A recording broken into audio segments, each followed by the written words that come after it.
Al Ruff one was pretty cool. Yeah. Oh shit! What was it? Sorry. I've definitely been thinking about that a lot with my recording stuff. Because I think that I want to say they've tested one around here. Because one time when we were recording, there was just one playing, like the sound went on forever, and I've never heard it before. So I was like, "Is this the F-35? Like, is this what we were to expect? Because that's not good." Yeah. Yeah. And definitely comes across on these, but yeah, it's disconcerting. Yeah. Yeah, there's a lot of reasons to be worried about it. Yeah. I went to a meeting where they're talking about how It's going back to life. it makes me feel better. They talked about how eventually they'll equip the F-35s to carry nuclear weapons. The Air Force doesn't build planes. Of course they will. Nuclear capable, yeah. Which means that not only are we harboring this plane that can drop a nuclear weapon, but we will become a target for other countries. Yeah. So that's neat. Well, yeah, because it comes from those people that think that a conflict is inevitable. You know what I mean? Yeah. And so they are secretly working towards that goal, essentially. Yeah. And it's not cool that they want to put it right here in the middle of friggin' Peacenik, Madison. Right. We shouldn't be supporting that at all. Anyway. No. But I read the thing about Tammy Baldwin a little bit. How does that work? Is she does she work for the CIA as well? Or is she a contractor or something? She's on an important committee. I don't know specifically what the committee is, but an important military committee. And so she does, and she, as a United States senator, has real say over, she could put her foot down and Yeah. So in Vermont, they successfully blocked F-35s from coming. And then their senator, Patrick Leahy, stabbed them all in the back and reversed the decision. So senators, she has a lot of power because of her whatever committee appointment she has going on. And well, yeah, I've always wondered that about Tammy Baldwin. She's been around for a long time in politics. Yeah. Wisconsin politics. Yeah. So. Now national. Yeah. I wonder if she has any sights for something bigger or different, future things. You can go into the business sector or something. That's a good point. Yeah. Did any of y'all go to the protest against her birthday party at Cargo Coffee? I did. You went there? Yeah. Oh, nice. Did that seem like a good use of your time? Yes. All right. Yeah. Yeah. There was a good 100 people who came and stood outside the doors of Cargo Coffee, including this one woman who refused to get out of the doorway. So she stood the whole time with her body propping the door open. And so we were outside chanting, and it was completely audible inside Cargo, where they're trying to have this special fundraiser with speakers and shit, because this woman would not get out of the doorway. And people came and told her multiple times, hey, please just stop, get out of the way, and we'll close the door, and let's just be nice about the whole thing. And she would not. Yeah. It was great. Nice. Yeah, I was very impressed. Yeah. Was there how many people were there? About 100 at the strongest, I think. Yeah. Oh, that's a lot. It was great. Yeah. I don't know the last time that she was picketed by 100 people in Madison, but I thought that was very positive. That she just show up. Yeah. No, that is more than I was thinking at first. So yeah, that's really cool. I must be real pissed about everything going on. I hope so. Yeah. So awesome. What I'm doing, I just wanted to let folks know that I'm going live on Facebook on my phone, and then I go on my computer and I start a few watch parties in different groups that have a lot of people in them. Okay. And so basically Facebook's algorithm allows is still pretty good for live videos and also for watch parties. Whereas all the other kind of posting you do, they kind of they don't like really promote it that well. So, you know, you have like thousands of friends or followers or whatever. And if you just make a post, barely any of them will see it. But when you go live and when you start watch parties, it works. So we typically get like a few hundred views on videos when we do this. That's a little tip for all y'all folks on YouTube and Facebook. If you want to get a lot of reach. How's it going? Yeah, we're live on YouTube and we're live on Facebook as well. Oh, okay, cool. So yeah, we're here with in We should do some checks. Revolver Audio Studios with Brad LeBaron and you don't mind if I say your name, right? Okay, Dana Long, still Long, right? Yeah. From DSA, and also we've done a lot of organizing in the past, just as community members, and then also in the International Socialist Organization as well. Because so Dana Long has been we're gonna say this again because we're not recording in the audio thing yet. Yeah, but anyways, still in setup kind of. Yeah. We usually go live before the actual podcast, like begins. Because it's like backstage content. It's so interesting that that this is like a thing to me. You know what I mean? What thing? Well, like people will like tune in and it's like they're like at a like live show and they're like waiting for the band to come out or something. Yeah. You know what I mean? Behind the stages. Yeah. It's still a little bizarre to me. Behind the scenes. Hello.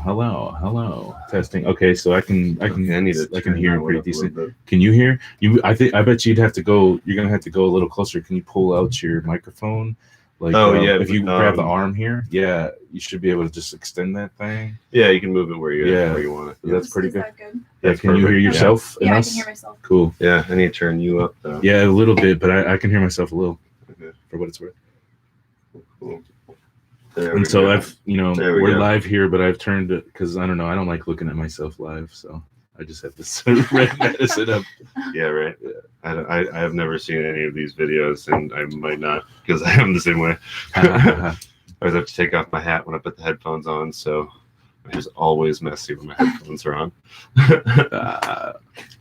So I should check 1 2. I have some questions here written too. Can you do a quick check 1 2? Check 1 2. All right. Chickadee check yourself before you break yourself. What is this microphone? It sounds so nice. It's called a Rode NT1. How much did you pay for this? NT1? I got it for like $150 with that, a stand, and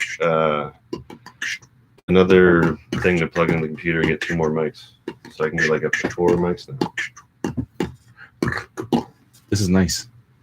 There's no spit guard necessary on this one, I guess? Well, the one that comes with it is really dumb, so I haven't really... Well, you could. I was gonna say you could switch that one to it if you want. I do. But the plosives they call it, I believe. The P's and the It guards it from the sound. Yeah. And the spit too. It also helps you kind of visualize where your mouse should kind of be close to. Yeah. But that's not as important when you're podcasting. That's like, or when you're singing and stuff, rapping and stuff. Yeah, more important when you're rapping. Because you're really loud when you're doing that stuff. If you didn't have like a microphone on, it'd sound like yelling in a room or something. So I have. Are y'all familiar with Dumpster Dick? Hardcore. Dumpster Dick. Yeah. I'm not. So you're not. Yeah. They're a hardcore band, like heavy metal hardcore. In Madison, they were all trans. I'm not sure if they're all trans anymore, but they're going to be Christine from Dumpster Dick's going to be coming over to my studio on Wednesday, and we're going to collaborate on a hip hop song, I think, but I'm not sure what's going to be the genre. So I just I didn't ask on purpose, because they, she wants to collabo, and then maybe it'll be. I wonder what kind of vocals are going to go down. Have you seen them? Not live, no, just a video. Okay, you know their music though. It's pretty. It's pretty intense. Yeah, and you said it's punk or hardcore heavy metal. Hardcore. I don't know if you call it heavy metal, but hardcore is what they describe themselves as. Yeah. And Christine has this like 50s looking microphone that's like big and has the chrome and screams into that. Yeah, so that's pretty rad. Yeah. Okay, so we're recording? We're recording now, yeah. Okay, and cool. everything looks right. Yeah. So you can introduce or whatever. Do you want me to? So I'm about to like do an intro thing. Do you want me to introduce you, or can you introduce yourself? What do you want me to say? Like, I guess whatever you want to be known as being from and stuff like that. And whatever background, yeah. I'll be like, hey, you're like, I'll be like, oh, I have Dana Long here. Well, I mean, we can connect it to the last episode. We had another. You're a DSA member, right? Yeah. You know, we had another DSA member last time, so we can be like, we can maybe reference that and be like, you know, I guess continuing with that, you know, searching for a DSA podcast or something. Yeah, because we are kind of also like, I think through this process trying to find people for that podcast. Yeah, you know what I mean? Yeah. So I don't know. That's a way to maybe bridge the last episode and this one.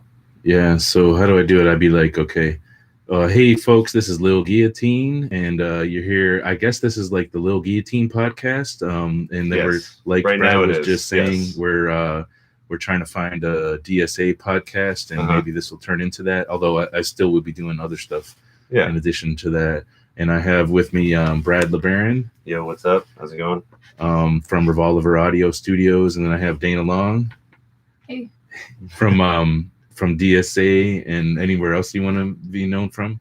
DSA organizing in Madison. That's sufficient. Grassroots. Yeah. How long have you been organizing in Madison? Since like 2013, something like that. That part of a decade, yeah. Yeah. So yeah, you're a seasoned organizer at this point, I would say. Yeah. Yeah. And I met Dana like 5 years ago, I think, and then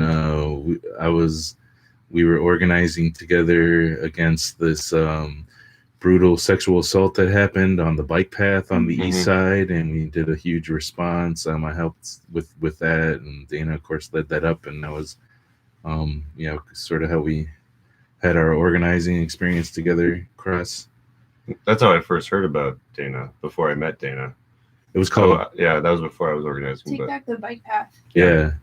Like an homage to at that point. So I was a member of the National Organization for Women, which was a pretty conservative group for me. I think they do good work, but for me it wasn't a good political fit, and I left.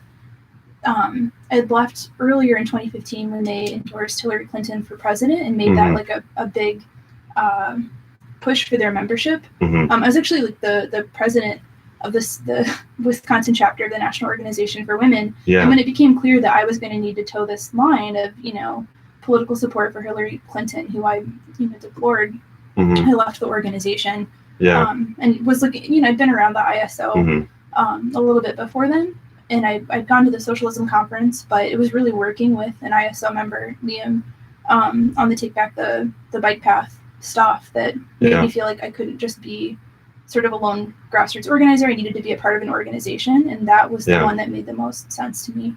Yeah, and I actually had a few friends that went to that were really inspired by it. Like, I wasn't quite into the activism stuff yet, but it was really a really cool thing that you did. Yeah. And we met, and I met Brad through the International Socialist Organization. This is like old hat stuff. Y'all hear about this every time. And also our last guest too. And you met also Brad from ISO, right? Yeah. Yep.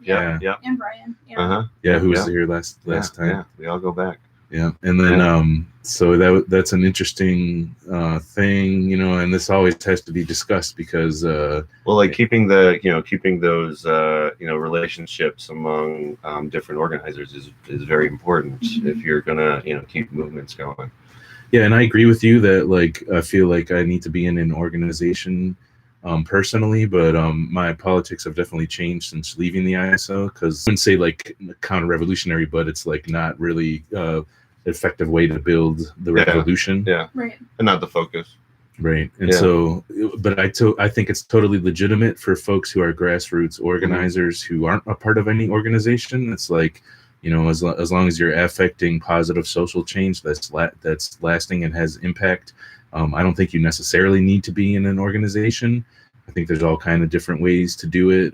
I personally feel like it's a tool for building political base in the community, even though like folks in the community don't necessarily need to be in the organization. I don't know. It's like a useful tool in my experience, in my opinion. Well, I think all around it builds community. You know what I mean? At the very basis, you learn how to interact with people that are not your friends and family, or coworkers. You know what I mean? And forcing yourself to figure stuff out with those people. Right. I mean, I think there's big advantages to being a part of an organization. The weight that you can have as an organization is different than what you can do as an individual. And I really found that in organizing for the Take Back the Bike Path March all those years ago. That was hard. That was a really hard week. And there were a couple of moments in particular where I really felt the weight of that organizing by myself. For example, I remember one day I got a phone call from the police asking me, what our route was going to be and did I want them there? They called my cell phone. I don't know how they got my number. Yeah. The whole thing was alarming. And I was by myself. Creepy. I didn't have an organization. Yeah. There wasn't anybody that I felt, I could defer to on this, or, there were a couple of moments like that where I really wanted the full weight of an organization building something with me. Yeah. Yeah. It's usually, beneficial to your, knowledge as well.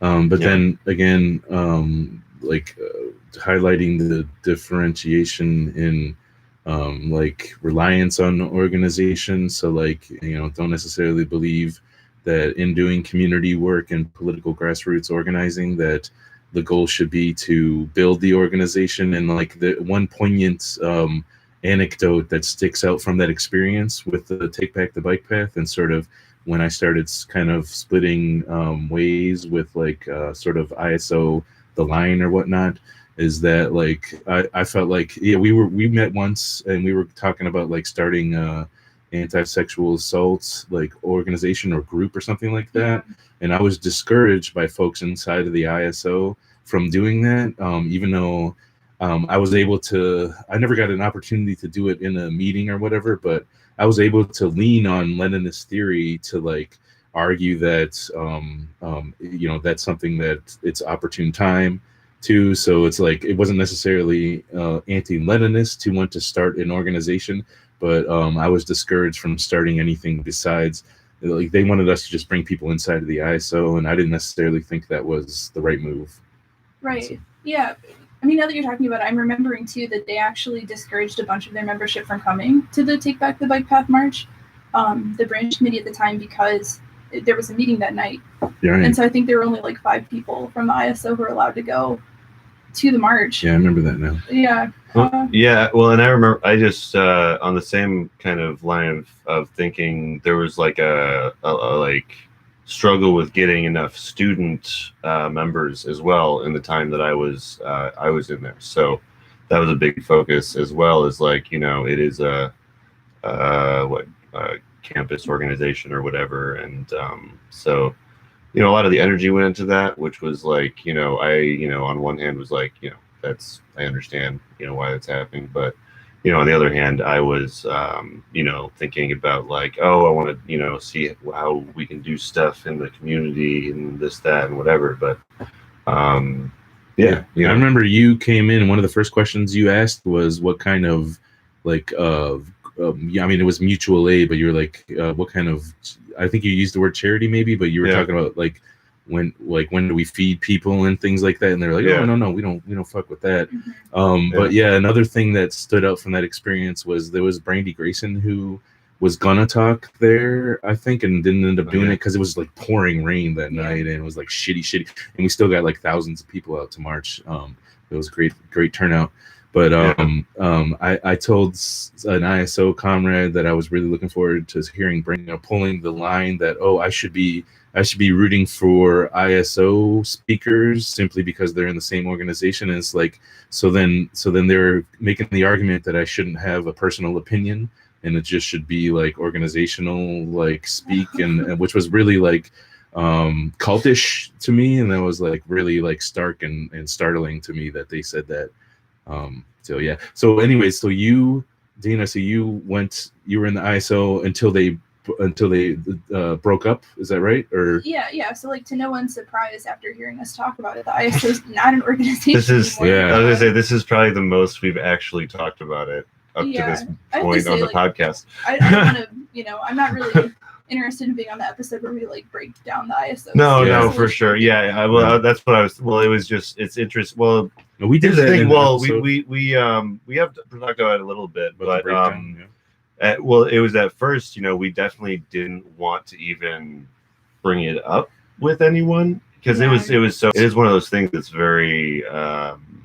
Everyone has a very personal, stake in the whole thing. So, so the only reason I bring it up was not to talk about it and expand upon it, was actually just to ask. Okay, so then did you, after the ISO like dissolved, did you go right into the DSA after that?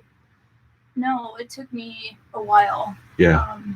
Yeah. So I mean, I think like most people have pretty complicated feelings about the end of the ISO. Mhm. Like a full recognition of its unhealthy practices, and especially those that I was a part of, perpetuating the org.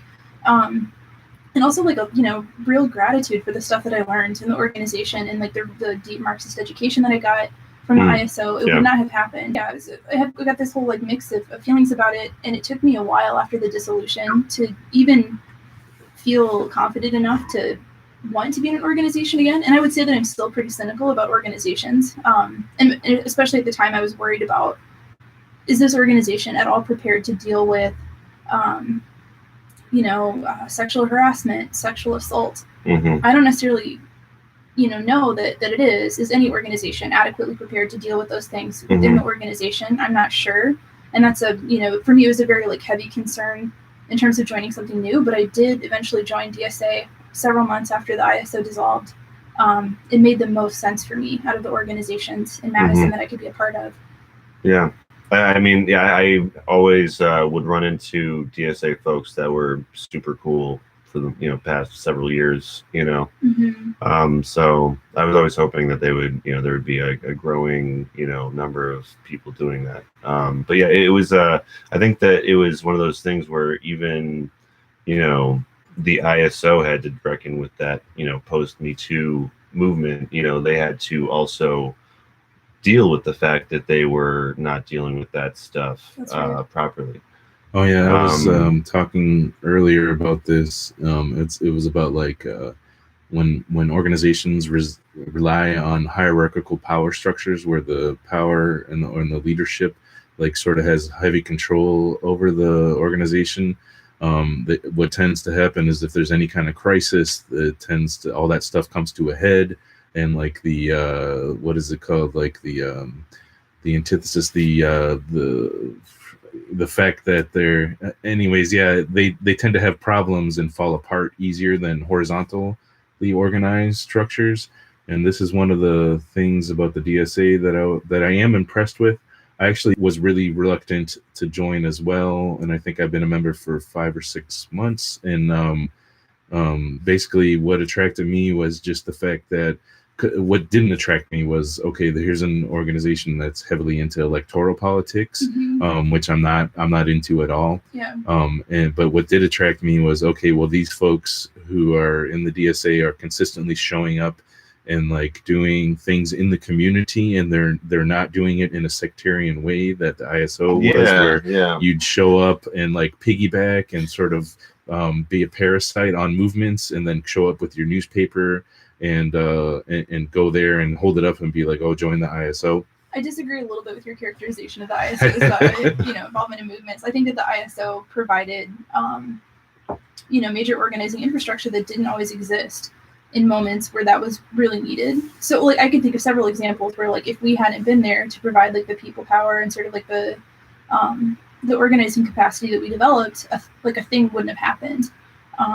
But I also agree with like the characterization of how sectarian. I think that like once you leave your sectarian organization, you're just blown away by how friendly you feel towards people in other organizations. All of a sudden, you're like, you're able to see folks as comrades, even though they're not in your organization. And for me, that's been the best part of not being in the ISO anymore is recognizing like I've got all these comrades who are in different organizations than me. We're not in competition. I want the same things they do. And being in an organization made me feel like we were competing for, limited resources or something. It wasn't good. Yeah, and I talk about this a little bit too, more because I was like, from my organizational experience from the right in the pro-life movement, anti-choice movement, that I was a part of. I got to, I guess, see that in a really dark way. Mhm. So, I thought, but what I would say though is, although they were similar to those people in a lot of ways, they were fighting for so many more important things and in a much more, justified fashion. And they taught me a lot of things. And I think that all people that are drawn to organizing are going to be similar in some ways. Just for that passion to do something for the community. But organizing is also hard, and egos are a factor, and you have to work around all that and do that whole balancing act. Who like they couldn't afford it necessarily on their own. There's like DSA free meals and stuff. DSA in Madison was showing up to like the no cops in school stuff in a major way and derailed the jail. And they weren't looking to necessarily build the DSA while they were doing it, and so that impressed me. So I joined, and also there's like I consider myself an anarchist nowadays, and there's this large trend of libertarian socialist caucus. So there's definitely some anarchists in the DSA. Also, like I listen to a lot of anarchist podcasts, and there's constantly comrades who are going on there from the DSA talking about the great work that they're doing, anti-prison work and shit like that. Okay, so I mentioned that I was going to use that segue as like the ISO when they come, because they would use socialist worker as a way. I mean, not everyone would do it, but mostly they would use it as a way to kind of recruit people into the ISO Right. and movements. That's one of the things I think I miss the most. Yeah. Selling the paper. Well, no, Oh the my God. existence of the paper. Okay. And like, All right, like, yeah. because I got a really cool experience when I got to write a story for it, because it was the first sure. time I wrote since like high school, and Yeah. it was a really good way to make you feel, valued if you had like some, thoughts that you wanted to get off your chest, and you had a constructive, place to do that. I agree to a certain point, but then Yeah. there was a couple times when I wrote Well, then there's articles the paper that didn't. sales that are really Well, grueling. there was also a couple times I wrote articles that didn't line up with the Yeah. politics coming from the top, and I was like denied. No, we're not going to publish that. And I was looking for at least. So Dana, you're the editor of like. Oh yeah. Of Segue. Red Madison, right? Which is a publication of Madison Area Democratic Socialists of America. Correct. Yeah, editor's like sort of a strong term. I have been preferring chair of the unofficial working group that's putting Red Madison together. But yeah, in essence, I'm the editor of that publication. Uh-huh. That's cool. So, it's not a official committee yet, I guess. Is that right? Yeah, we haven't gone through the process of sort of codifying our group as an official working group, and I don't know that we will necessarily. Oh, yeah. Mm-hmm. Yeah. So that's a cool publication that is being consistently published nowadays, right? And so y'all So you guys put out your first one when again? Our first issue came out in January. I think January 18th or 19th was Okay. like the pub date, and Yeah. we're going to put out our second issue in a couple days. I was actually very curious about before that, because I've only heard murmurings of it for the most part, and I've seen the signs and I think I heard one time. Right. But it's a nice little it's got a cool section called Dear Commie that I'm a big fan of. Kind of like the Dear Dear Abby. Dear Abby. Yeah. I just like the format of that in general. I like the fact that you're bringing communism here, because I don't necessarily know that all DSA members would identify as communists. I think it's pretty prevalent here in Madison. Like, it's pretty far left DSA. So yeah, I like that it's Red Madison and that you have this the commie shit going down, because I definitely also identify as like an anti-authoritarian, non-hierarchical communist as well. Yeah, so one of the first emails that we got in response to the newsletter was from, I followed up with this individual, and I think that we're going to both write are Yeah. disagreeing. Oh, cool. You know, are different opinions on okay. this topic for Yeah. the newsletter. But Yeah. it's funny that you mentioned it because it came up right away from the opposite direction. Somebody who Yeah. didn't like Dear Commie, but I agree. You know, For some people, it's that one of those loaded words still, but like, I think it's fun. I think it's like, you know, if you're using it in context, you don't, you know, you're not talking about like, you know, the worst of Soviet Union, whatever, you know, you're talking about actual communism, you know, which is not a bad thing. But yeah, like it is, yeah, that's, I understand why someone would respond immediately and be like, "Oh no, commie," but I think it's fun. I think because it fits with the Dear Abby thing too. You know, I mean, right. What else would it be? Yeah, you know, in some respects, I think it's kind of tongue in cheek, but like I also think it's important politically because DSA is a Big Tent organization. Yeah. We're allowed and encouraged to have differing political ideas, so it really runs the spectrum from folks who are like, oh, I never call myself a communist or even a socialist. I'm a democratic socialist, and then there's folks. Oh yeah. They make the distinction. Yeah, some of us are communist, and we're not shy about it. So. Yeah. And for the horizontal structure, as you were saying, like that's very important that you're all able to maintain that individual outlook. I think it's at least a feature of the organization. Yeah. Right. Yeah. Yes. But I mean, and plus, just side note, I mean, because they want to throw shade at you. That's right. But like that's why I think it's one of those things that we need to take back.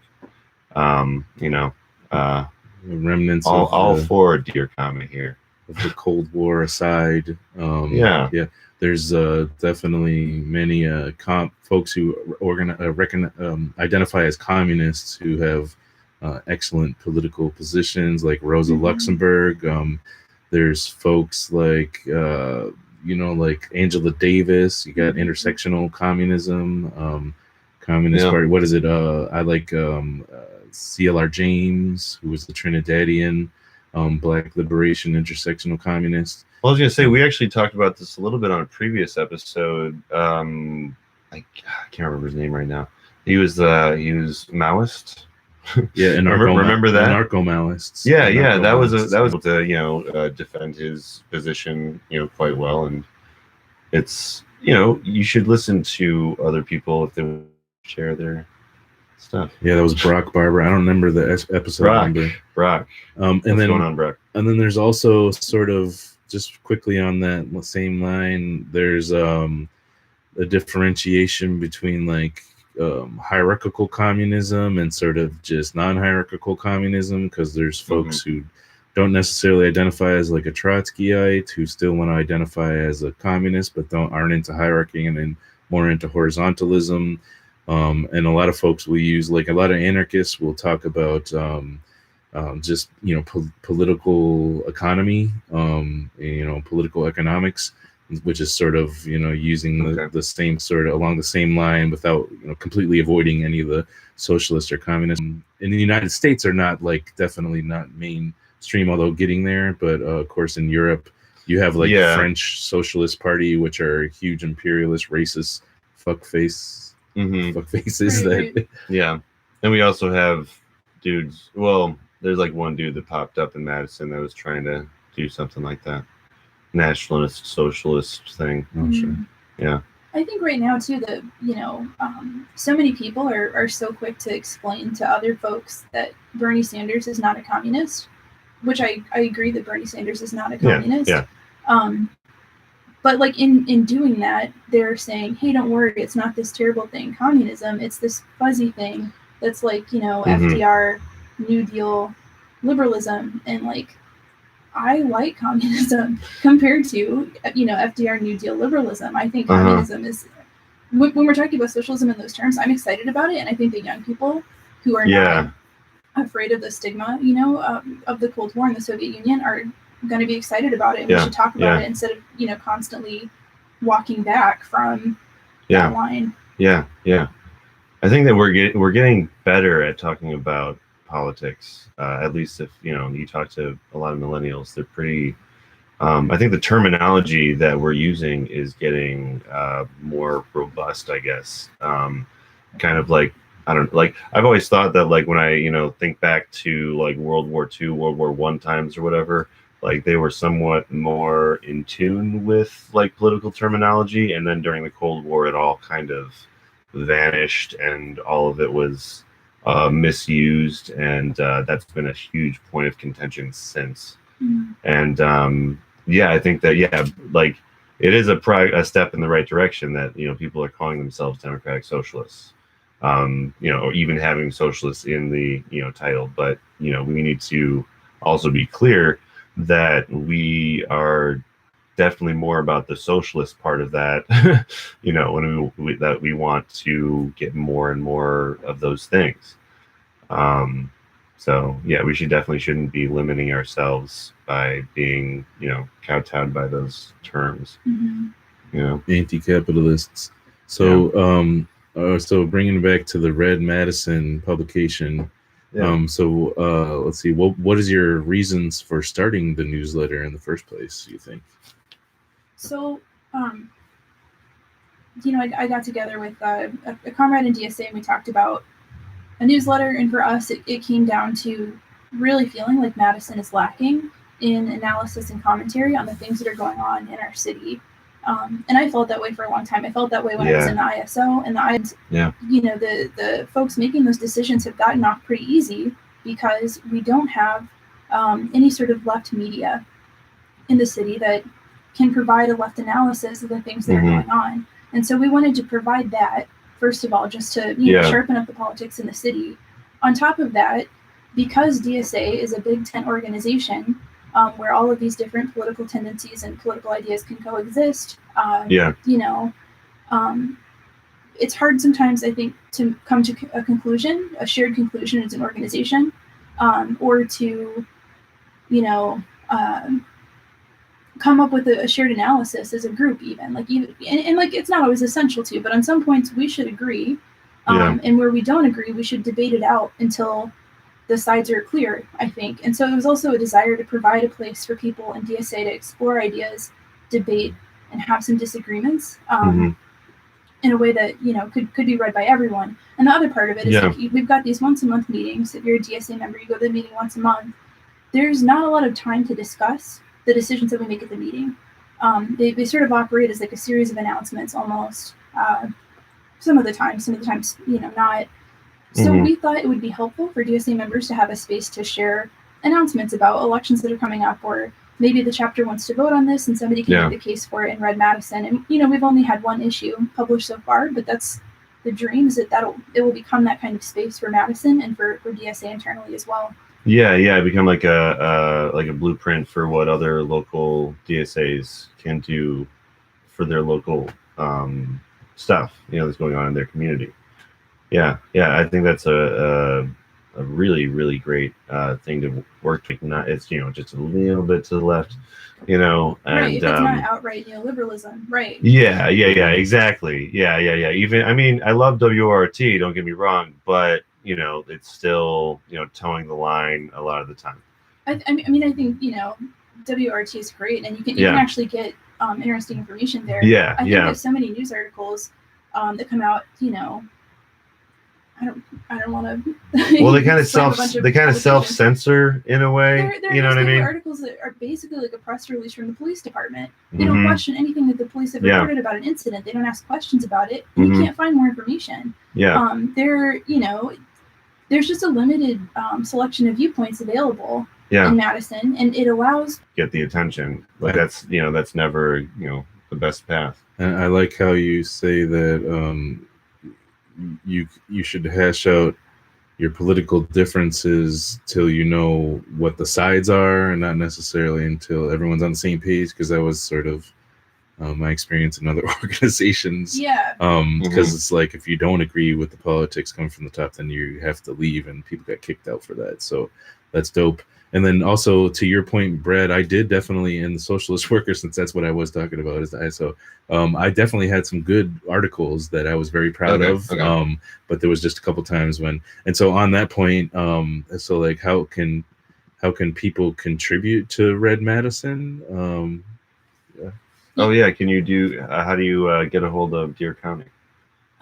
Well, if you have a question for Dear Kami, gosh, I have to remember our email address on. Yeah, sorry. It's Put you on the spot. redmadisondsa@gmail.com. redmadisondsa@gmail.com. Okay. You can send us a pitch if you want, if you'd like to write an article. We're encouraging people right now to keep it to like between 1,000 and 1,500 words max. Though we're interested in people's, political pieces. Currently, we're soliciting, especially for members of DSA. Mm-hmm. We would like to get this operating as sort of a DSA publication, but certainly, I guess I'm the editor of the thing, and I'm open to other folks outside of DSA also, right? Because I think that there also is not a place in Madison for the left to have a disagreement or a debate. Like, there's no stage on which organizations can share, differing analyses or sort of like a differing program. Like, I think that would be helpful too. Agree. Like, I want to know what Socialist Alternative has to say about X thing that happened at the city level, and I think it would be helpful if a member wanted to write something up and share it with Red Madison. Yeah, definitely. That's something that we'd still love to do if we can get the people to do it. Yeah. But yeah, it was born, of that idea that like we need to get these people in the same room. We need to get these people talking and debating and I guess also sharpening their activism and how well they can do in a community. It's something that we're learning more and more as younger people, I think. I don't know if it's something that like it used to be in America and then it like went away for a while or something, but there's definitely a hopeful move from some of the millennials. Like, how many people hours are you putting in or something like that? I mean, it's a fair amount of work. We have usually two organizing. We've had 2 months now, sort of average it out. I would say it takes like 2 organizing meetings to put together an edition.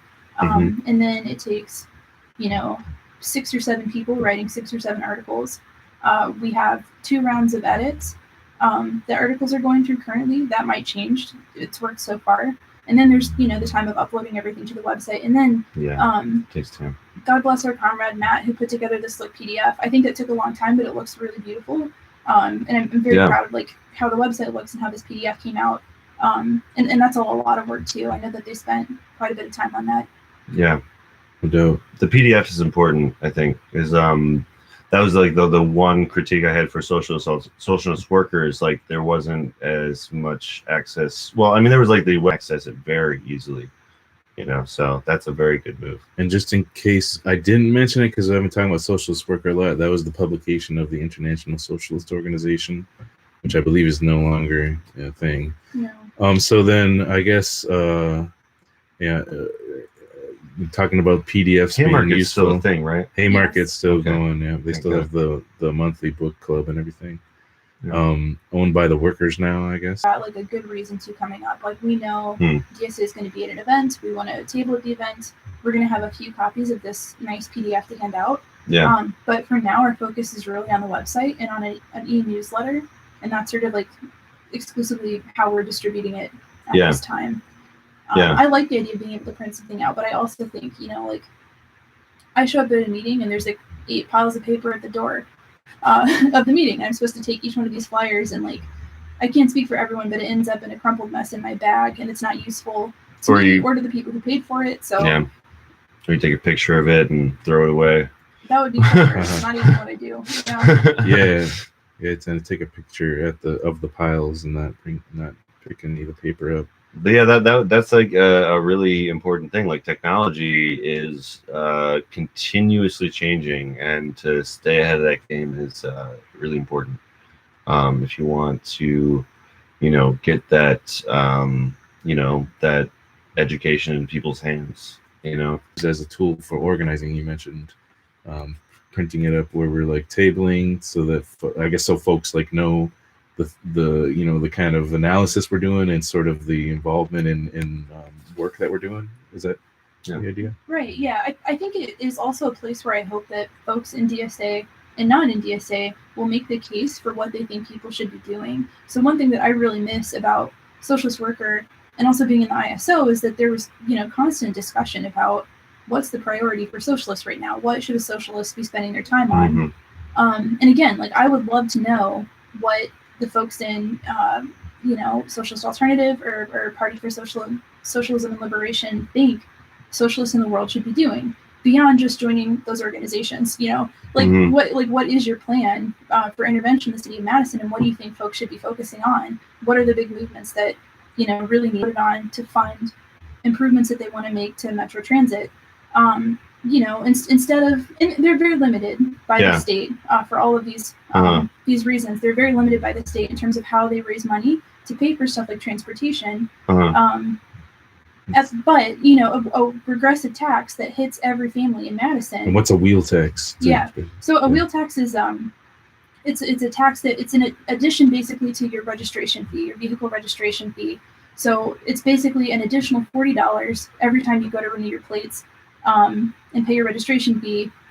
That every will go time. to fund every time. Oh, so geez. it's jacked up to $153 now in Madison per vehicle. And we all know that hits some families harder than others, right? Like that's not equal across every household in Madison. But in all of the debate around the wheel tax in the mainstream press in Madison and at the Common Council even, you had only two sides. You had people who argued against the wheel tax, and largely because they don't ride transit, they don't need transit to be better, they don't really care. And then you had people who said transit's got to be better, and so we have to have this wheel tax. And my argument is, transit needs to be better, but we don't need a fucking wheel tax. We need, we need businesses in Madison to pay for transit to be better. Yeah, why is it coming out of us, the working people's pockets when there's probably plenty of money elsewhere that can be diverted? There's at least one billionaire here. There's at least one billionaire. And on top of that, like, we used to recognize that conveying workers to their workplaces was the responsibility of the boss. Right. You hate transit and don't want, improved transit, or you like transit and, we've got to have transit and it's got to be this, one shitty way. I think that socialists should be staking out better positions and winning people to those positions. And I think like providing guidance and analysis on those issues is a part of training folks and making, maybe I'm wrong, somebody should write in to Red Madison to tell me that I'm wrong if they think so. But I think that's another way that we're organizing folks is by presenting better ideas than the ones that are commonly held up as the only options. No doubt. I have a comrade in the General Defense Committee who's from France, and we had a conversation about just that, how all of the employers are expected to pay for the transit passes. It's still like privatized, it's not publicized, the transportation, but the employers are absolutely expected to pay for a vehicle if they, and that's absolutely the employer's responsibility. It's just a given there.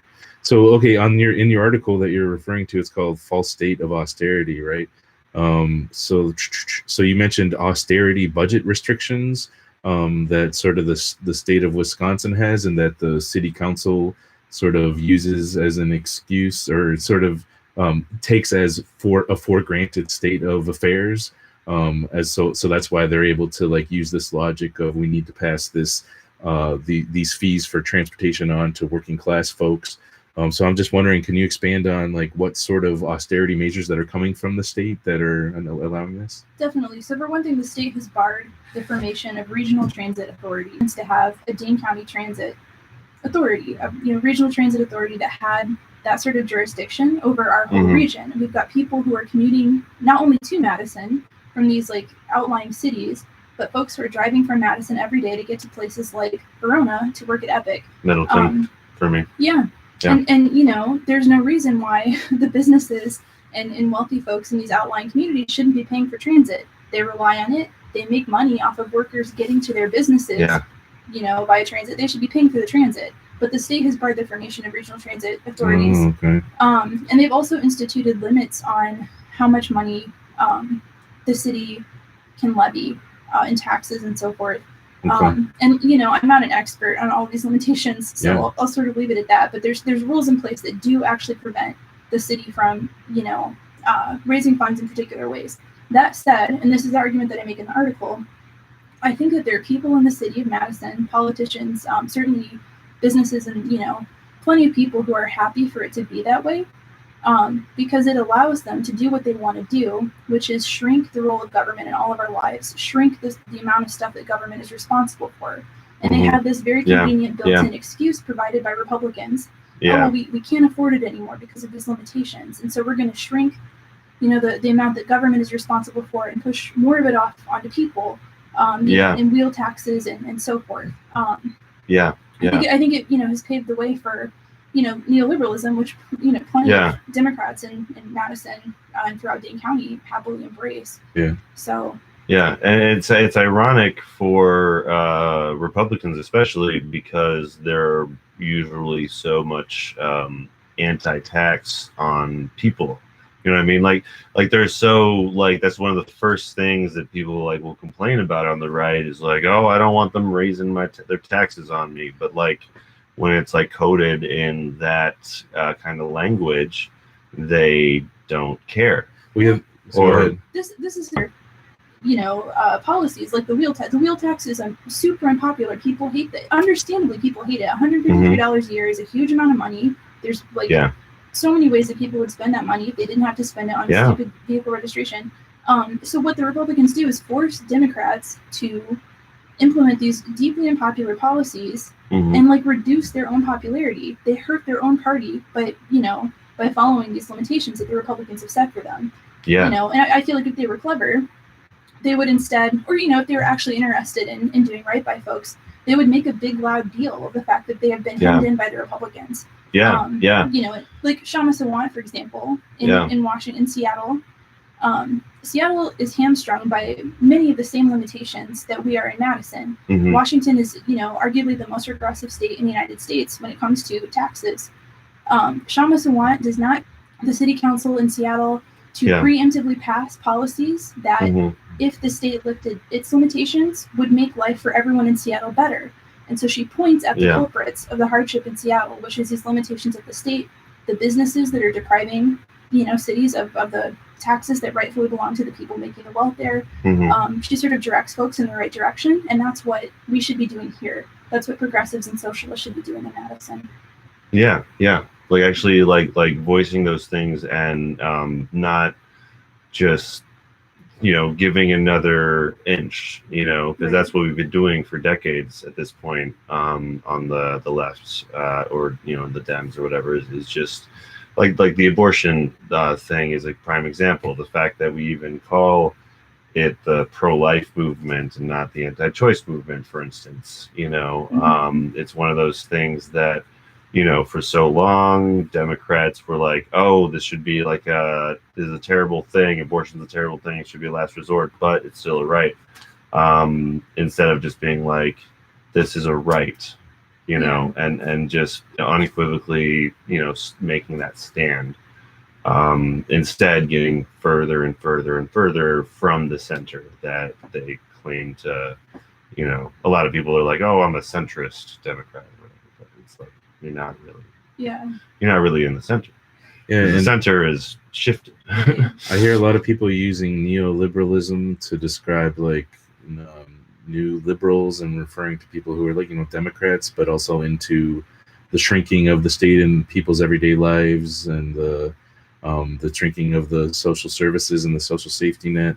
But it's you described, there's the Republican neoliberals who use the arguments of non-taxation against businesses and then hand it off to the Democrats who do the personal taxation aspect of it. Right. Yeah. It's clever. Yeah, absolutely. Yeah. So, that was a good kind of going over the article you wrote. I like that idea. There was another article in there I thought was really great, which you mentioned, Brad, and you read, that was written by our comrade Alan Ruff, who's in the DSA and also used to be in Solidarity and also does a show on WRTFM every Thursday at noon called The Public Affair, which is really great. It's some hardcore communist theory going down. And there was this dope. We got a situation here. I guess just briefly because we're a little short on time, but there was this quote in Red Madison that was poignant because it's they're trying to bring these war jets here in Madison, and there's been a lot of resistance from the community against it. Here's this quote from Red Madison. It goes, "Other enthusiasts will provide for our defense and security and that increased noise levels should be celebrated as the sound of freedom. Oh, yeah. Disgusting. And then he goes on to talk about that's the part I actually missed. I thought I got that too, where he talks about the only kind of trick, because they're talking about like trickle down economics that's going to bring jobs to Madison, which is really just a temporary a drop in the bucket construction when it jobs. comes to the economy, and also I guess like the military jobs too. But yeah, he talks about the only trickle down that's going to be happening is the PFAS that are going to be leaking into the water system here in Madison. Yeah, Starkweather Creek Yeah. goes into Lake Monona. Yeah. Yeah. Wait, can you expand on PFAS, what that is real quick? Sure, they're a class of forever chemicals that stick around in the environment and also in our bodies for a ridiculously long amount of time. And they've been linked to all kinds of health problems for humans and for animals. You know, living creatures who ingest them have health problems.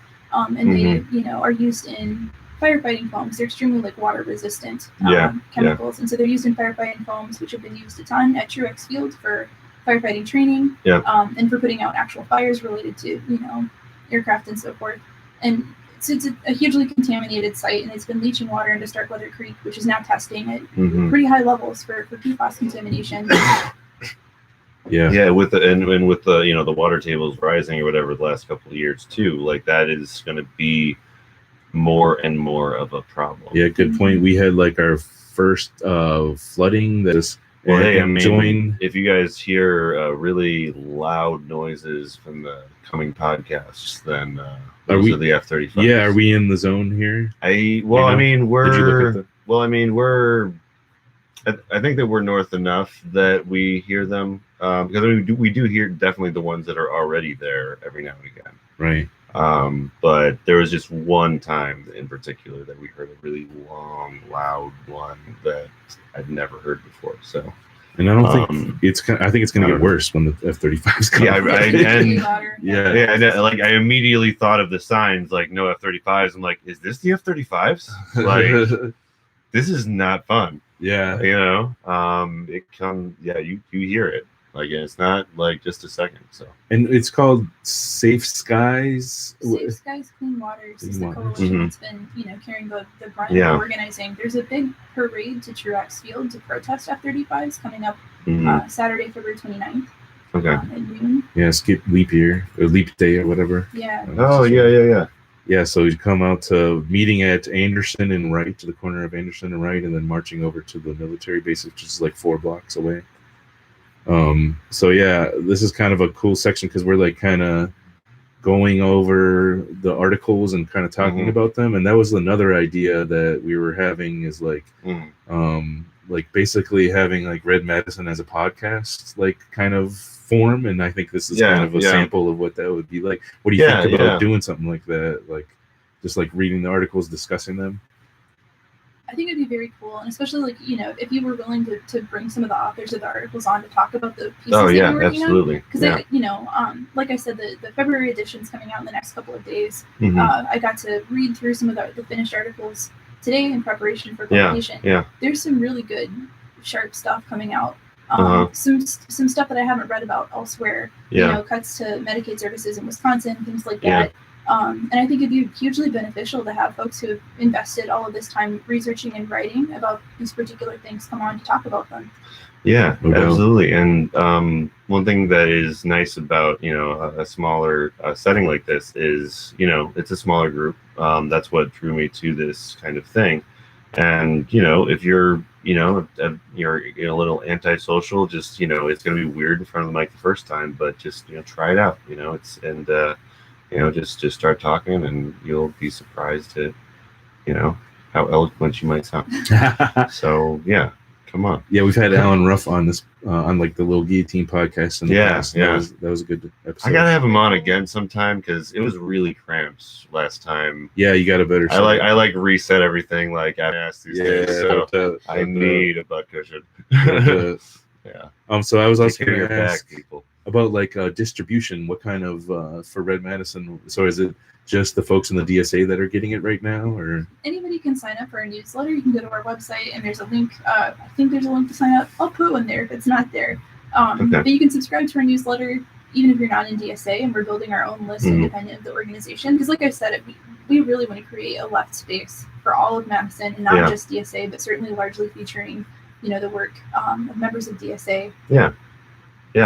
If folks want to sign up, it's there on the top. It's like the subscribe to email newsletter, and you got the MailChimp plugin. That was really pain in the butt to get that working. That's like a lot, to get the MailChimp plugin working. Yes. I know about that. I struggled with that. Yeah. So yeah, WordPress fun. Right. So then let's see. Oh, so what about ways have you what ways have you? So I do a lot of social media advertising. I've been studying it for a couple years now for my music stuff, which is pretty pivotal for getting music out there. Have you thought about, or what ways do you publicize it, or do you advertise it and whatnot? I don't know if you have a budget either. That's another question, I guess. That's the hard part. Right? No budget. Yeah, right. And I think you're like pretty good about that. So I'm still trying to figure it out too. Right. Yeah, we don't even have like our own social media channels right now. No. So it's our hope that we will work out a system by which we can use some of DSA's platforms. And I think that we should, this is a newsletter that is put together entirely by members of DSA. It's a significant portion. If you look at the total sum of the work that DSA members do in a month, in the last 2 months at least, Red Madison has constituted a significant portion of that pie. And so, we should feature this work. And I'm very proud of it. I think lots of people in the organization are excited about it. Yeah. So I hope we'll get a little smoother about promoting it via those social media channels. But I would say promotion has been a little, we're just getting started. It's one of the things I think we'll master down the road. Well, if you're listening right now, go look up Red Madison and share it on your Facebook and social media. It's redmadison.com. Is that really it? Yep. Yeah. So it's got that. That's a good URL. Yes. It's a paid one, obviously, because you couldn't put the MailChimp plugin unless you have a paid WordPress site. So I know that somebody's paying for that. So how? But go on and share it. There's a couple articles. Share it with your people on Facebook. Start a conversation. Do we have and try to be good to each other? So I agree with you for the DSA meetings where it's like this whirlwind. We have like 90 minutes, and there's we have like 225 members. I think Andrew just sent an email about, and so it's not all of them come, but there's like 30 plus people every meeting. 50. Were you at the last meeting, the January meeting? No, I missed that one, unfortunately. There were at least 50 people in the room. It was a huge meeting. Yeah, so 90 minutes, 50 people. It's not a lot of time. Yeah, you got like a little over a minute. Can you give me a beer while you're out there? Thanks. Everyone heard that. I can edit. Anyways. What was I going to say? So I think it's a good idea because there's not a space for having any political discussions whatsoever. That was a difference another thing I did like about the ISO was that, we had 90-minute meetings every week. And so that's like 4 times as much, plus a lot less people were coming to those meetings as well. So a lot more time to make arguments and explore political positions and stuff like that. I appreciate the fact that there's a space for it now. Although also, are you I guess I'm kind of giving props to the DSA or what's the word? It's called plug in the DSA here. Because it's I'm in a working group of the Madison Tenant Power. Yeah. There is a lot of space for that stuff there because we have under 10 people there in a 90-minute meeting, and we meet every 2 weeks. Yeah. And so are you in what working groups are you in DSA if you care to share? I'm a member of People's Green New Deal, which is DSA Madison's environmental socialist eco-socialist working group. Yeah. And similarly, we meet every 2 weeks, and there's between 5 and 10 of us at a time. And so it's a great place to have longer conversations and to do more of that learning that I think I miss from being in the ISO.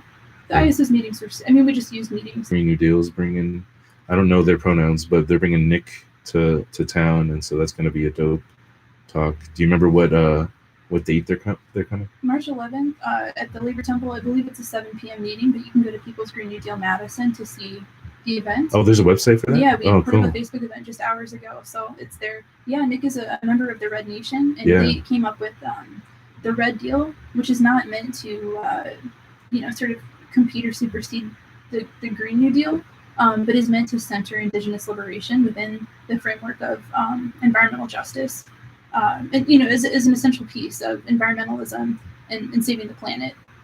So it's very cool that he's going to be in town, and we're very lucky to that he's willing to have a meeting with us. It's going to be a great event. No doubt, and it's timely because the police in it's in British Columbia in the Wet'suwet'en territory, and I don't want to mess up the pronunciation, but in the spot where they're resisting the Pacific what is it called, the Pacific Coast gas line? Yeah, the natural gas pipeline that they want to put through tribal lands. So the cops are really ramping up repression there, and also, there was resistance on the train. Like, folks were blocking trains all over Canada. That was incredible, right? Like, the coast were shut down. Yeah. An encampment that was blocking one of the trains, and the police of course, just let it happen. So they're getting a lot of attention and repression as well. So it's definitely a timely thing happening. Hopefully the resistance will still be happening then. Yeah. And then what are some other DSA working groups that you can think of? We have like an electoral politics working group, which is like, sort of maybe a critique that you share with me about like getting involved in electoralism, but also like there's also there's a lot more benefit with I do think it's a lot more important to be involved with local electoral things, at least being, like you were mentioning, like on top of the sort of maneuvers that local politicians are doing here in town. Yeah. So I'm actually really excited about the work that the Electoral Politics Working Group does in DSA. Yeah. Because I think that they sort of draw a line in the sand in Madison politics that hasn't been there for a while. Like, what does it mean to get an endorsement from DSA? You can't just be any old, pseudo progressive. Like, you actually have to live up to a pretty high set of standards that they set. So last year, for example, they didn't endorse anybody except for Ananda Murali. It was because Ananda went out of her way to say no cops in schools. Yeah. Nobody else was willing to say it. And so she got this endorsement from DSA. Well, that's pretty great, to have a line drawn in the sand that way. Yeah. So I think it's a very useful way of sort of illustrating the sides that exist in Madison that are usually able to, sort of hide just beyond view. They're usually kind of invisible, where we don't talk about the fact that actually there's business interests in Madison that conflict with the interests of regular folks. I think the Electoral Politics Working Group forces politicians to pick a side and therefore shows kind of where the sides are. And because I don't know how all of their endorsements and stuff are going, but we'll find out more about that soon. Yeah. One thing that was rad about them is they came to the Madison Tenant Power, which is the committee in the DSA. It wasn't back then, but they asked us sort of what things that we should demand of politicians who are running. And so that was a really cool way to sort of get our grassroots organizing to show up, as demands for politicians before they actually endorse them. So that's something that's new. And we were able to like tell them some really radical anti-landlord stuff. Like, we won't endorse folks who are landlords, or like what kind of money are you getting from corporations and landlords and things like that. So yeah, I thought that was powerful. Well, what's cool is sometimes you might even be bringing up something that hasn't been brought up yet, and they will listen and think about it and be like, oh, I had not considered that aspect to this thing. So yeah, it's something that is especially on like really a local level, it can be a very powerful thing. Because you can actually potentially talk to some of the people that are being elected into local offices, which is, different than, the national stage. I think that's like one of the first problems that people have when trying to, get involved in politics in the first place, is like they have that, federal mindset, and like they think about the presidential elections as like the most important thing, and all the other ones are, But yeah, the local electoral stuff is, I always, even if people have problems with voting, I'm always like, just the local stuff is like, can be important. Yeah, and even on the national level, it's like, there's Killing it. so first of all, I guess if you want him to get the Democratic nomination, there's going to be some work to do, like at the Democratic National Convention for one. But then more importantly, there's going to be some work to do if, say, he wins the presidential election. There's going to be a lot of work to do to hold him accountable to the promises he was making, because he's going to be hamstrung by the system that he's working in.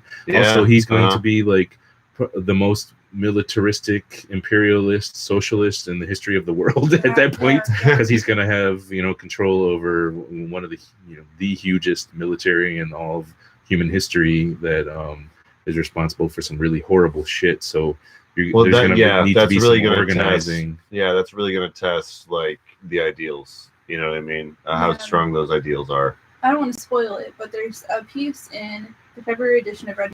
I would say, like, I can tell election season is very much underway, because I went on Facebook the other day and almost every Facebook post was something about the election in some respect. Yeah. So it's people are definitely getting more and more excited about what's going on. Or is it just Zuckerberg paying more and more attention? Just Zuckerberg fake newsing us, showing us what he wants us to really see. knows anymore. The algorithms. That's why you always have to check your sources. You always got to be vigilant, no matter how much you trust whatever. But yeah, Zuckerberg was showing me post after post after post of Bernie shit. But also, it's like it's an interesting time with how I'm still kind of surprised that he's doing as well as he is. So it's 9:04. You need to get going. Sure. Okay. I don't want to rush it. I just wanted to check in there. Yeah. So. Okay. We got about an hour or so here. Yeah. Usually we try to break an hour, at least. It says 2. So this is a different program. Oh, okay. It's actually the second hour. And in 10 minutes. Okay, gotcha. Yes. I wondered why it was at 105 a long time ago. Yeah. Yeah. New program doesn't have the same readout. Yeah, getting improvements here at Revolver Audio Studios. Yes, all the time. Trying to make this stuff sound better and better for you guys. Yeah. Plugs. Let's do plugs. Let's do some plugs. Yeah, plugs. Let's do that. So I don't have any hip hop shows coming up scheduled at this. How was your most recent one? I didn't get to make it out. The most recent one was great. There was like 80 people came out to there. I wasn't the only performer. It was sort of like a showcase. It was a fundraiser for the bail fund, the 350 bail fund, and we ended up raising $1,800 that night. And so that was a successful fundraiser, in my opinion. Yeah, bail fund's still going strong, right? Yeah. So one plug that is kind of relevant to what you were talking about for sexual harassment. I'm really proud of this sexual harassment restorative justice workshop that we have ongoing in the General Defense Committee. We're going to be meeting this Sunday at 4:30 p.m. at the Social Justice Center and doing the second half of it. And so basically we did a bunch of readings on this perspective on them. So it's like not, it's a tendency of folks who are on the left to, if they hear about sexual assault there, it's like automatically going to sort of, I'm going to call the cops. I want them to go to prison, or I want to kill them or beat them. Yeah, it's carceral logic that, whereas opposed to like a restorative justice logic, doesn't necessarily mean that you need these people in your spaces, but it doesn't mean that like we're going to commit violence upon them as a way to get justice, because that really doesn't do anything. And absolutely, like abolitionist perspective, jailing someone does very little, if nothing at all, to gain justice for the community or the people that are harmed. You stop the thinking at the point when they go to prison. It's like you don't have to worry about it anymore. Yeah. You guys read The Revolution Starts at Home. That's what we read. Yeah. Yeah, that's phenomenal. It's such a great book. Yeah. Oh, you read that too? Yeah. Cool. Who's that by again? Many authors. Sexual assault, sexual harassment, sort of like. I need to check that out. Misbehavior in left spaces. It's really great. Yeah. And then CV developed a workshop based on it, and nice. And it's gonna be getting edited a couple times, but we're gonna share it with like the broader leftist community pretty soon. That's something because I'm so impressed by it that I just want to get it out there. for everybody, you know, in the IWGDC and in the left in general. You not met just Stevie? leftists. Yeah. Stevie's dope. It's really great, and you know, developing a framework for dealing with these things as if they haven't happened here locally, you know. Yet. Although non-sexual harassment things that restorative justice are applicable to obviously have happened. Yeah. I think, you know, I will disagree and say that it happens all the time. Yeah. And like, definitely. Like, there were a number of occasions. I want to be clear that I'm not talking about sexual assault. I'm not saying that sexual assault is rampant in left spaces, although it absolutely does happen. But like, you know, sexist behavior and sexual harassment are like features of being alive, and so like certainly they happen in left spaces. And like, as you know, a leader in the local branch of the ISO is the thing that I had to contend with kind of regularly. Like, what do we do about this person's sexist behavior? Or like, what about this person who makes everyone uncomfortable? Or, you know, there were some like extremely difficult scenarios that came up, and I would have benefited so much from, you know, a program like the one that you're talking about that your comrade developed. So I'm very excited to hear that that's what you're working on. Yeah, you're right. That can be that's very important because some people do need that. That really straightforward like information about that, you know. Well, and you know, the idea that people are redeemable and that they still belong, that they could still belong in left spaces is so important. I think that part of the reason that folks are so reticent to not only believe people about sexism and sexual harassment that they've experienced, but to take it seriously is because we have attached these stakes to, you know, misdeeds that are so high that people are terrified of imposing them on other people, right? Whereas if we took an approach of like, you know, folks are not irredeemable, we're not going to sentence this person to exile or, you know, incarceration for 1 billion years. We're not going to, you know, destroy somebody's life over this stuff. I think that we could take it seriously without being afraid.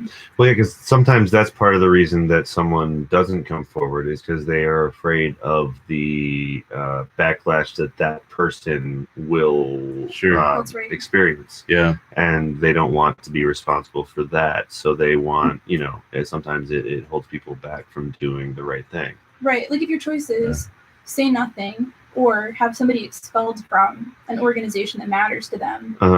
Without any sort of in between. Right. There have to be other options. There have to be better options in there. Yeah. And, you know, not to say that expulsion isn't sometimes appropriate. Like, I think that is true. Sometimes, you know, it's not, you're not entitled to left spaces. You know, exactly. You can go, but certainly some people, like, people, you know, can work through whatever their shit is that's causing them to, you know, act out in egregious ways. And it's important that they do it, either whether it be through that space or some space in the future. That's important for all of us to, you know, face you know, our imperfections like that and try to get better. That brings up something. So it was called on the January Red Madison called harassment and grievance officers and their important role in creating a socialist future. There was one thing, and I think it's great that the DSA's, just because, like, you know, other organizations don't necessarily have a focus like this. There was one thing that I kind of was like feeling like maybe could use a little better wording, where I was talking about the officers' role is to create solutions to the problems, where it's like, you know, I would just add that there's not necessarily like a solution that will happen, but like mediation definitely, you know, ideally, even then that won't always work as well, depending on, you know, like where people are at or whatever. But it's, you know, there's not always a solution, which is the bad, you know, which is the tough reality. But that was a great article. I'm glad that y'all had that. That was and are you guys looking for a officer? Was that what it was saying? I think so, right? Yeah, one of our officers stepped down. They became they got elected to a different position in DSA and don't want to hold two positions. So we are looking for a harassment and grievance officer. I will say that, like, part of the reason that I was willing to join DSA is because they were talking about this stuff and having conversations about how do we deal with, like, harassment. Yeah, nationally too. Yeah. And I just infrastructure, because in the ISO there wasn't any kind of, there was infrastructure, but it was the branch committee, which frankly meant that I personally that I got to deal with a lot of that stuff over and over again, with the assistance of other women, and non-binary folks in the ISO. Yeah. And that's sort of classic, social reproduction sexism. Yeah. It's not healthy. So I think having designated folks to do that work in an organization is really important, because otherwise it becomes the default role, I think, of women in the organization. Yeah, and without really taking into account whether they're equipped or want to do that, right? It just kind of came upon you as the female members of the branch committees. Is that what you were kind of saying? Or even just the branch, who are women, right? We're going to be the ones to experience that sort of thing, and so it becomes sort of incumbent, without any outside infrastructure to deal with it. It becomes incumbent on us to solve that problem by ourselves. Yeah. And so you actually need a plan for how to deal with that stuff when it happens. Otherwise, you're leaving it entirely on your members, who are going to be subjected to special oppressions to solve the problem of those oppressions, and that's not acceptable or sustainable. Yeah. Reproducing gender roles of the capitalist society and the the nuclear family and the hierarchical power structures of fucking like in the housewife roles and whatnot, and folks who are we're supposed to be responsible for women all over the world. Was it Sharon Smith was there that day? It wasn't Sharon Smith. I can't remember the name. Was it JP? I think it was. Yeah, I think it was. Yeah, it was in a bigger room too. There was a party that night, but that was such a great eye-opening talk for me. It made me want to even go to the party with some strangers. But it was all about social reproduction and how even with women in third world countries or something, they're expected to do both a job and the house duties still. You know what I mean? So even though you'd think that whatever industrialization should change those roles, instead those women just do more and more and more. But yeah, it was a great talk though, that I think that anyone that wants to understand this stuff should look into to have social reproduction. It's been a central focus on in the General Defense Committee. We've done several readings on Sylvia Federici's Wages Against Housework, which is how she ended up remastering the demand in answer to a lot of critiques, including ones from Angela Davis in her book Women, Race, and Class, which I'm technically in mid plug, so I did that is the long plug section. Yeah, right. No, that's cool. No, I just wanted to mention that because I'm going to plug that I just finished Women, Race, and Class audiobook, and you can peep that on my YouTube, Lil Guillotine. So there's 13 chapters, and it's Angela Davis does a good job at talking about so check that out. It's I don't think there's any other audiobooks of it. I did not get her permission to do it.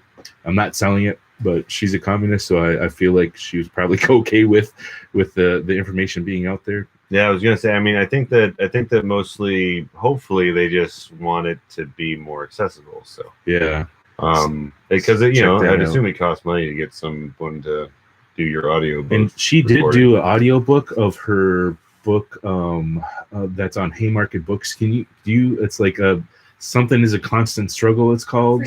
Freedom is a Constant Struggle. Yeah. She did the audiobook, and it's available on Audible herself of that one, but support her that not way of her other ones. I've also done Our Prison's Obsolete, which is a very abolitionist politics that everyone needs to read or listen to. So some other plugs real quick is so there's a young woman in Kenosha County named Crystal Kaiser. Are you familiar with them? So Crystal Kaiser is a young black woman who was being sex trafficked by an older white man And in Oh, self-defense, she like defended herself against this extreme violence that this white man was putting her through. And this white man ended up dying. And the state ended up arresting Crystal Kaiser, and they're charging her with homicide, not like acknowledging the fact that she has a right to self-defense in this violent situation. And they put a $1 million bail on Crystal Kaiser, which is unjust. They recently had it reduced to $400,000 a couple of weeks ago, which was the result of massive social movements, including even though we live in an extremely violent society where the majority of people will be willing to call the police in order to resolve conflicts, and the police of course have the right to deadly escalation. And so also people are really complacent with the sort of like imperialist military, and a lot of folks are like supporting our troops without any kind of critiques of the imperialist military. So we have a very violent society here in the United States. Even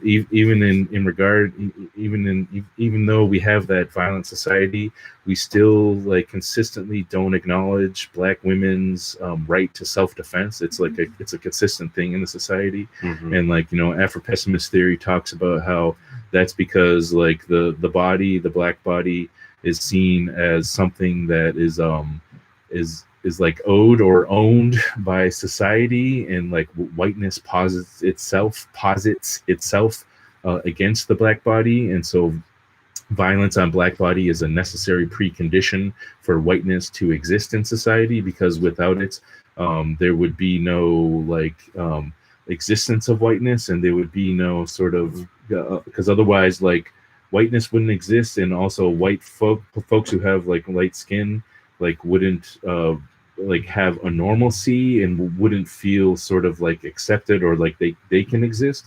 And so I think it's part and parcel that the state is put this $1 million bail on this Black woman who is performing self-defense, to the fact that Black women's bodies are not deemed to exist except for an antithesis to whiteness. So that's some heavy Afro-pessimist theoretical stuff. So that's Crystal Kaiser's case. And on March 16th in Kenosha County, the folks who are organizing in defense of Crystal Kaiser are having they're going to pack the courthouse in Kenosha County, and then they're going to have a picket later that day. So in support of that, the General Defense Committee, we're having a meal fundraiser to pay for legal defense for Crystal Kaiser on March 15th, so the Sunday before that, at 4:30 p.m. at Sin. And we're gonna have meals. We're gonna have women of color, Black women, and folks who are survivors of sexual assaults giving speeches, and we're going to be serving quality food in exchange for donations to pay for. We're organizing with folks who are organizing the stuff in Kenosha, not Milwaukee. It's just the south of Milwaukee. So come out to that March 15th, 4:30 p.m. at Social Justice Center. That's a lot of plugs for me, or at least a lot of words. You're so great. Thank you, appreciate it. Well, how about some plugs for you? Do you have any plugs? Look to redmadison.com for February editions coming out in the next couple of days. DSA is having a meeting. Well, this won't come up before DSA's meeting. Yeah, I don't think so, because I got to edit it. Yeah. Yeah. Be a week or so, right? Tomorrow. Yeah. So my biggest plug is that the Air Force is trying to base F-35s in Madison, which is disastrous for working class families on the north and east side. It's actually absurd, the amount of burden that our local government or federal government is willing to impose on working class families with this decision. And so if folks can make it Saturday, February 29th at noon, we're going to parade to Truex Field and protest the decision to bring F-35s here. And I just want to say quickly that contrary to what has been in the press throughout Madison, this is not a done deal, and that there are lots of opportunities to sort of throw a wrench in the works, not just to stop the F-35s, but even just to stop the military from beginning construction at Truex Field, which will worsen PFAS contamination. There's many opportunities to pressure our local elected officials to do the right thing, and to make it difficult for the Air Force to proceed with this plan, which is going to harm a lot of good people who don't deserve it, didn't ask for this. And in ways that we can't really even. Is still out. on how this affects human beings. It's in all of our blood. Mhm. PFAS. All of us have PFAS in our blood at this Oh, point. Yeah, there's a lot of We don't yeah, know what that means in the long Mhm. term. So yeah, yeah, there's no reason to go ahead with this. It's a terrible mistake. yeah. I think I will have it out before Saturday at noon, right in Anderson. Okay. Come out to that. Any more plugs? I just have my usual plugs. Right on. Yeah. My other podcasts. So check out Rolling Stone podcast. Hopefully, I will have another episode in the works by the time this comes out.